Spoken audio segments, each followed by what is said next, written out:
नमस्कार, मी डॉक्टर सुनील पवार, गॅस्ट्रोएंटरोलॉजिस्ट आणि liver specialist, Viman Nagar, Pune येथे प्रॅक्टिस करतो. हे चॅनल मी पोटाच्या आजाराच्या माहितीसाठी बनवलं आहे. तुम्हाला रेग्युलर अपडेट्स पाहिजे असतील तर सबस्क्राईब करा आणि बेल आयकॉनवर क्लिक करा. आजचा टॉपिक आहे मेटाबॉलिक सिंड्रोम. मेटाबॉलिक सिंड्रोम हे नाव ऐकून तुम्हाला हे इंग्रजी माणसाचाच आजार आहे असं वाटत असेल, पण भारतीय लोकांमध्ये हे आजार इंग्रजी माणसांपेक्षाही जास्ती प्रमाणात आहे.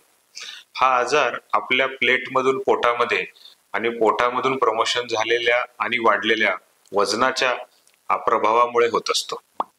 मेटाबॉलिक सिंड्रोम म्हणजे काय?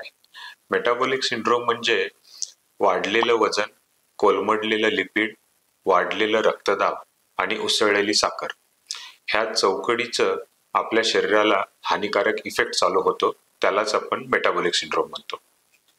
मेटाबॉलिक सिंड्रोमची सुरुवात कशी होते? तर ती आपल्या लाडक्या वडापाव किंवा मिसळपाव पासून चालू होते.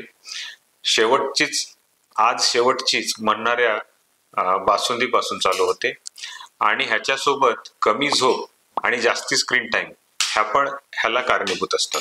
मेटाबॉलिक सिंड्रोम हा एक सायलेंट किलर आहे. हळूहळू ह्याच्यामध्ये ब्लड प्रेशरच्या गोळ्या चालू होतात, मग काही वर्षांनी डायबिटीजच्या गोळ्या चालू होतात, काही वर्षांनी हार्टच्या गोळ्या चालू होतात आणि असं करत आपले सगळे अवयव हळूहळू निकामी होत जातात. त्याच्यामुळे आपण मेटाबॉलिक सिंड्रोमला हलक्यात न घेता मेटाबॉलिक सिंड्रोमला खूप सिरियसली घेतलं पाहिजे, त्याला रिव्हर्स केलं पाहिजे आणि आपल्या डॉक्टरांचा सल्ला वेळेत घेतला पाहिजे. तर मेटाबॉलिक सिंड्रोमवर उपाय काय? तर एक्सरसाइज करा, जेवते वेळेस विचार करून जेवा आणि जीवनामध्ये हसत राहा. मेटाबॉलिक सिंड्रोमला योग्य प्रमाणे कंट्रोल केलं तर आपलं आयुष्य खूप सुखकर आणि समाधानी जाईल.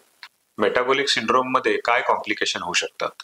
मेटाबॉलिक सिंड्रोम मध्ये भविष्यात जाऊन हार्ट अटॅकची रिस्क खूप वाढते. मेटाबॉलिक सिंड्रोम मध्ये लकवा म्हणजे पॅरालिसिसची रिस्क खूप वाढते. मेटाबॉलिक सिंड्रोम मध्ये कॅन्सरची रिस्क भविष्यामध्ये खूप वाढते. आज आपण जाणून घेतलं मेटाबॉलिक सिंड्रोम काय आहे, मेटाबॉलिक सिंड्रोम पासून काय धोके होऊ शकतात आणि मेटाबॉलिक सिंड्रोम पासून कसं वाचायचं. धन्यवाद.